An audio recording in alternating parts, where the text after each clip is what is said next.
kita dapat ilmu bukan hanya dalam kitab saja, kita bisa melihat di luar sana banyak sekali ilmu yang kita dapatkan. Nah, Heeh.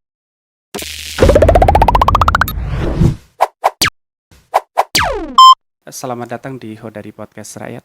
ya terima kasih untuk Mas Haderi Iya, atas bisa saya dipanggil di sini. iya, iya. Ini Mbak Sabita Fauzia ya, Iya, benar sekali. merupakan juara terfavorit dalam lomba toleransi di platform TikTok yang diselenggarakan oleh Pesantren Diplomen berkolaborasi dengan Amiruddin Ma'ruf, staf kepresidenan ya. Iya, Luar benar. biasa sekali.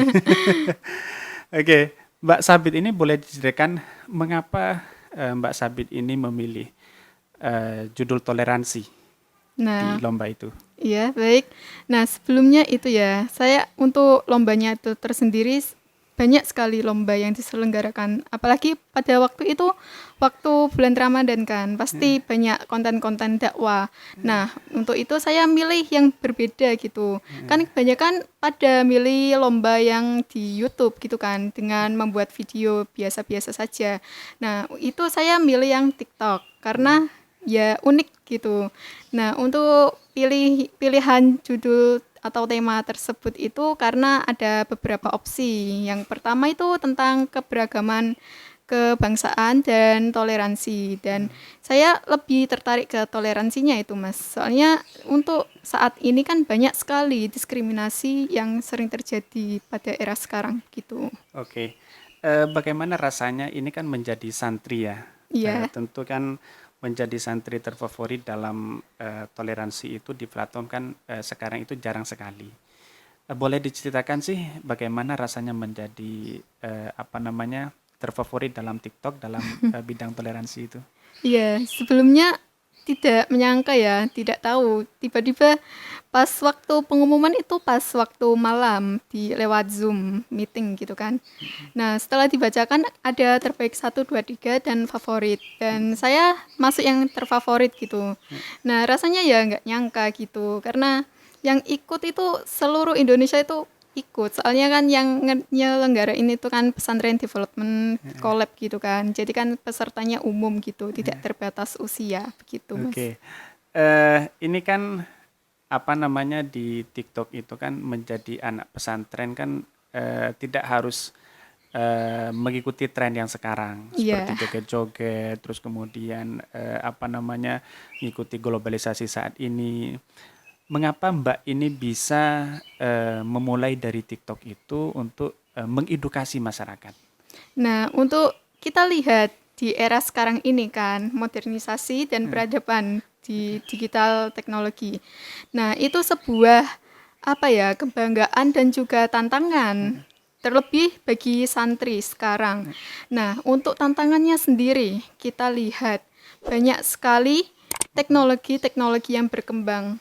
Nah, bagaimana kita mengisi dengan teknologi itu dengan agama, tapi ya jangan terlalu keras gitu, harus meluluh dan lembut gitu agar bisa diterima oleh banyak masyarakat luas begitu, Mas Hadari. Oke, sangat luar biasa sekali ya. Iya. Tapi mengikut tren sekarang itu ada nggak kira-kira dari beberapa teman ada nyinyiran bahwa oh kenapa kamu anak pesantren kemudian masuk di TikTok terus kemudian apakah nggak kepengen juga apa namanya joget-joget dengan yang lain?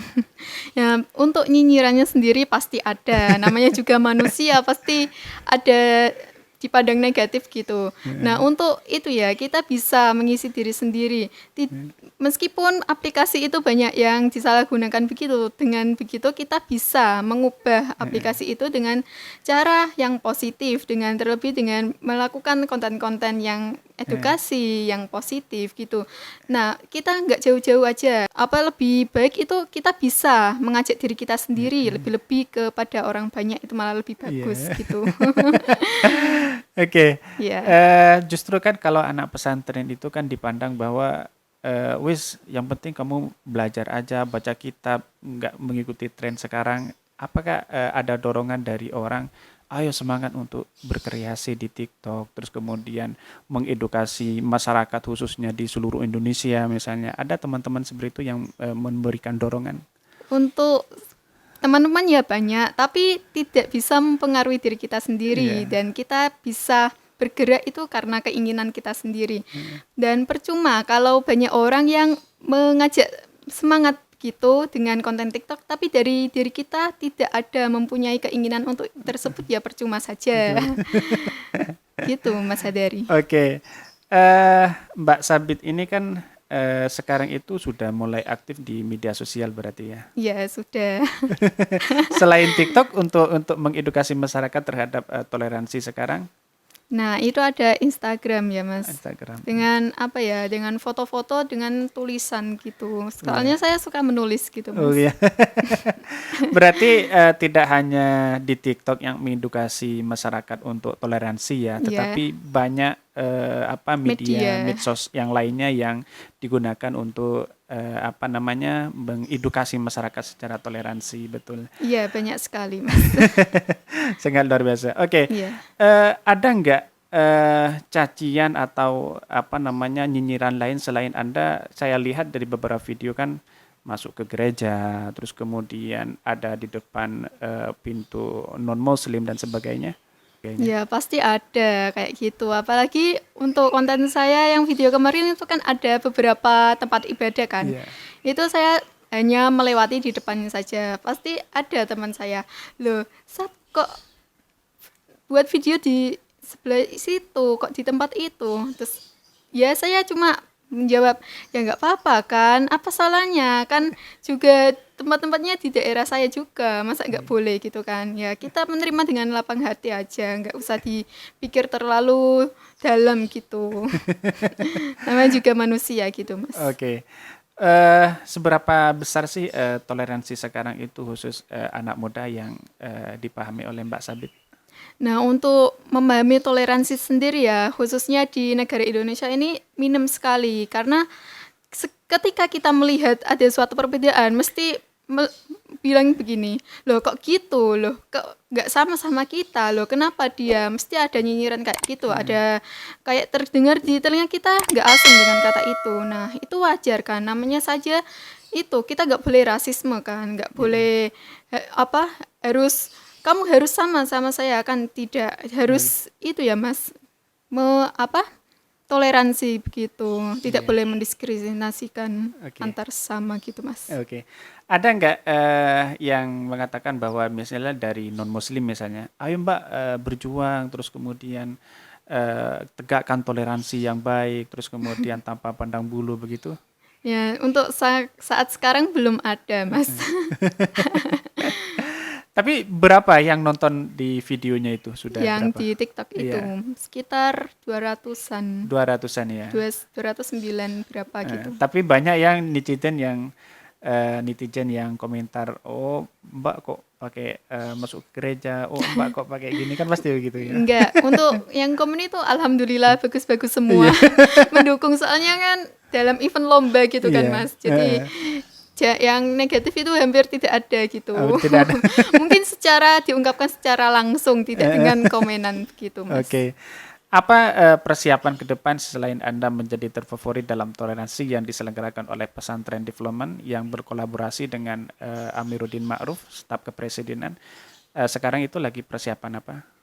Nah, untuk yang di luar pesantren itu, untuk itu saya menulis di blogger Mas. Soalnya dengan hobi saya menulis, jadi tertuang dalam menulis. Jadi tidak melulu ke video. Ke video bisa, tapi ya menyita waktu. Kan harus ada persiapan di keluar gitu kan, mengonsep gitu kan. Untuk waktu yang seminim ini, jadi saya gunakan untuk menulis dengan edukasinya. Oke.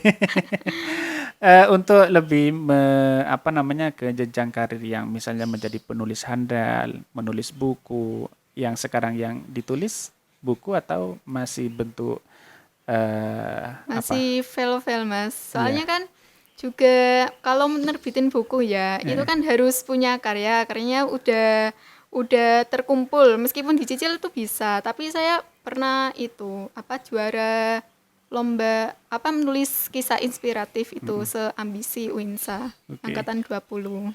Oke. Sangat luar biasa ya. Iya. Oke. Kalau kita melihat tantangan anak muda sekarang kan luar biasa ya.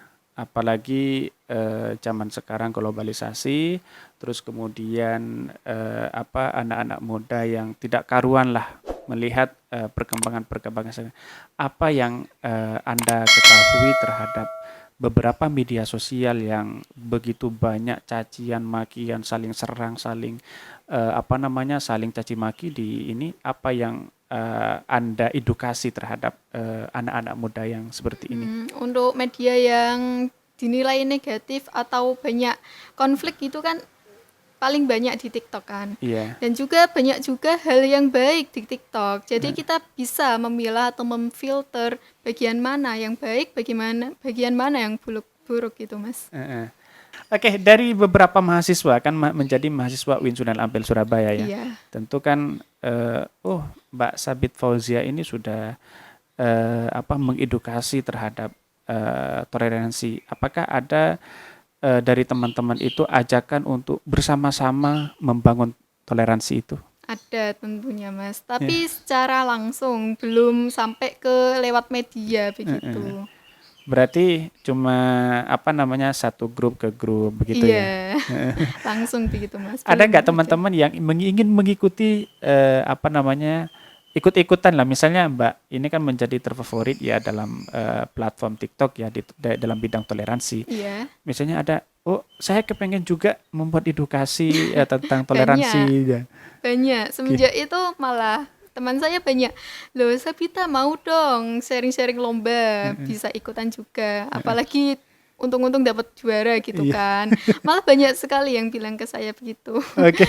Ya harus pinter-pinter cari channel gitu kan. Lomba-lomba soalnya kan banyak sekali, apalagi kan masa pandemi gini kan banyak yang online. Nah, kita bisa manfaatkan itu. Oke.